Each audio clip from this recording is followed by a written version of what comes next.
Mami. Welcome to my vlog. Magsamok-samok muna ako sa inyong mga wall, mga madi. Oo. So, for today's video, ang topic ngayon ay tungkol sa ating dress. Kasi magsisimba ako ngayon. So, may mga may mga tao talaga na showy sila sa ano. So, bato-bato sa langit ang tamaan, wag magalit. So, reality talaga to. So, minsan kasi kapag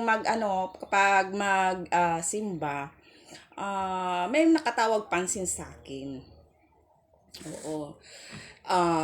Nagsuot sila ng backless, yung nakita na lahat. Nakita na lahat ang kaluluwa mo. So, guys, pag magpasok tayo ng simbahan, hindi naman sa ako sa inyo.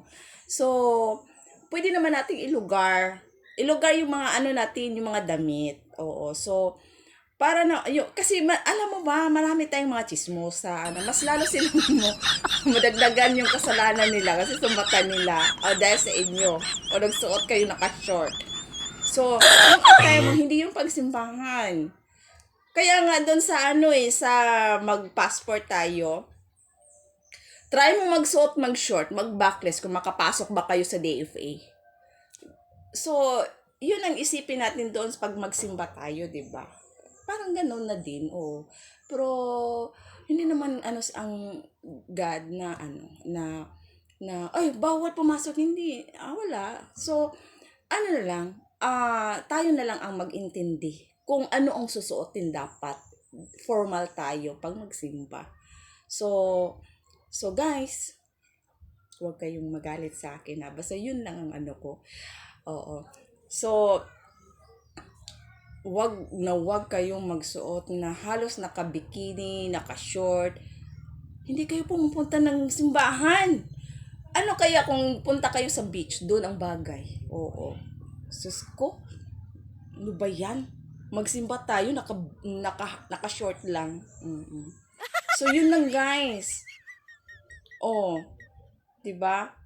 So, para na din sa lahat, sa mga nagtingin sa iyo na hindi maragdagan yung kasalanan nila, yung mga marites.